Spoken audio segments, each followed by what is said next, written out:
Hello friends, Radhe Radhe. Radha Krishna street target में आप लोगों का बहुत बहुत स्वागत है। आज मैं आप लोगों के लिए संस्कृत का जो आप लोगों का 7वां प्रश्न पत्र है, 7वां आप लोगों का जो है वो उसका मैं आप लोगों का चैप्टर फर्स्ट लेके आई हूँ, जिसमें कि सिर्फ मैं इम्पॉर्टेंट क्वेश्चन लेके आई हूँ जो एग्ज़ाम में आने की 100% 99% संभावना है। क्योंकि मैं आप लोगों का टाइम बिल्कुल भी नहीं वेस्ट करना चाहती हूँ। मैं आप लोगों को पूरी ईमानदारी से पढ़ाना चाहती हूँ ताकि आप लोगों के एग्ज़ाम में अच्छे नंबर आएँ, आप लोग फालतू के इधर उधर क्वेश्चन में बिल्कुल भी ना पढ़ें।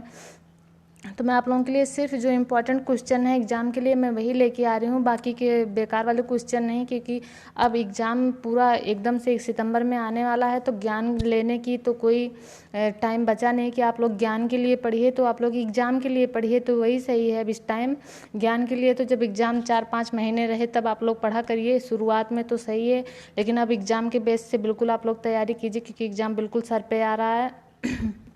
तो आगे बढ़ने से पहले बता दूं, मैं जिन लोगों ने अभी भी मेरे चैनल को सब्सक्राइब नहीं किया है, प्लीज़ चैनल को सब्सक्राइब कर लीजिए, बेल आइकन को जरूर प्रेस कर दीजिए ताकि मेरे वीडियो की हर एक नोटिफिकेशन आप लोगों को मिलती रहे। तो आज का ये चैप्टर करने के बाद आप लोगों का संस्कृत का फर्स्ट चैप्टर का लघु उत्तरीय और अति लघु उत्तरीय सारे इंपॉर्टेंट क्वेश्चन समाप्त हो जाएंगे। फिर मैं आप लोगों के लिए ऑब्जेक्टिव वाले क्वेश्चन लेके आऊँगी। बीच बीच में मैं ऑब्जेक्टिव क्वेश्चन लेके आती रहूँगी। बाकी फिर कल से आप लोगों का सेकंड चैप्टर शुरू होगा।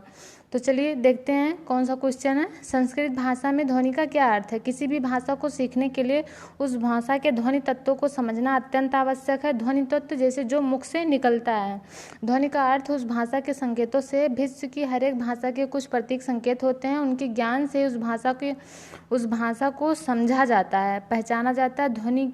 ध्वनियों की प्रतीति वर्णों के साथ होती है, वहीं वर्ण अक्षर कहलाते हैं। ध्वनि जो वर्ण होते हैं का खा गा घा अंगा कुछ भी, वो वर्ड होते हैं, और वही वर्ड जो एक साथ मिल जाते हैं तो वो अक्षर कहलाते हैं।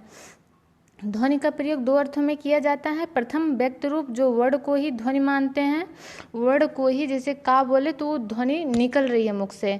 दूसरे विद्वान अव्यक्त ध्वनि को ध्वनि मानते हैं। अव्यक्त ध्वनि से अभिप्राय है जो केवल ध्वनि हो तो किंतु वर्ड की प्रतीति ना हो। ध्वनि हो लेकिन वर्ड की प्रतीति ना हो।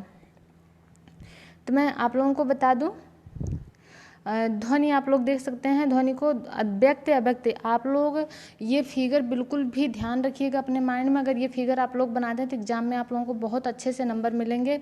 ध्वनि का व्यक्त रूप, ये फिगर जरूर बना दीजिएगा एग्जाम में। और ध्वनि का अव्यक्त रूप, अव्यक्त रूप को भी दो भागों में बांटा गया, प्राकृति और वक्रीति। वर्णों को अव्यक्त करती है, और वर्णाभिव्यक्ति के बाद जो नाद उत्पन्न होता है, घंटा ध्वनि, संघ ध्वनि, इसे ध्वनि कहा जाता है। जिसमें कोई वर्ण नहीं होता है तो उसे अव्यक्त ध्वनि कहा जाता है।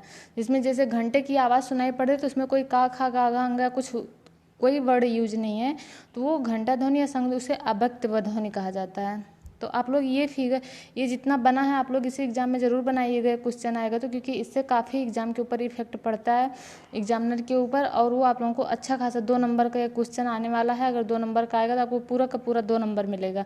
अगर ये नहीं बनाएंगे तो 1 ही नंबर पाएंगे। चलते हैं आगे। दूसरा क्वेश्चन है, वर्ण कितने प्रकार के होते हैं? वर्णों के प्रकार, मूल रूप से वर्ण 2 प्रकार के होते हैं, स्वर और व्यंजन।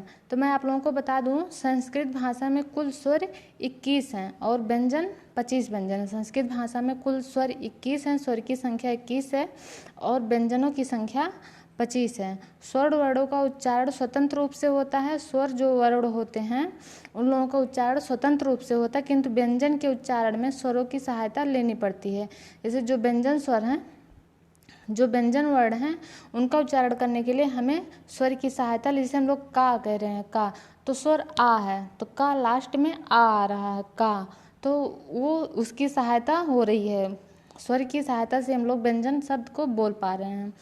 तो स्वरों को उच्चारित करने में जो समय लगता है उसके आधार पर ह्रस्व स्वर, दीर्घ स्वर, प्लुत स्वर, उसके आधार पर हम स्वर को 3 भागों में बांट सकते हैं, ह्रस्व स्वर, दीर्घ स्वर, प्लुत स्वर। तो ह्रस्व स्वर छोटा, छोटी, छोटे, री और लरी है।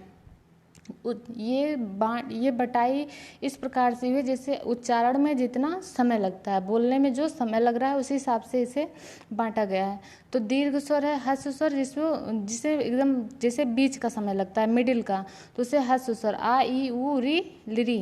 दीर्घ स्वर है बड़ा बड़ी बड़ेऊ री ए ओ दीर्घ स्वर, इसे बोलने में काफ़ी टाइम लग रहा है, आ और ई, तो फिर इसे दीर्घ स्वर कहा जाता है। प्लुस स्वर हैं छोटी थ्री ओ उ थ्री री थ्री से थ्री और थ्री।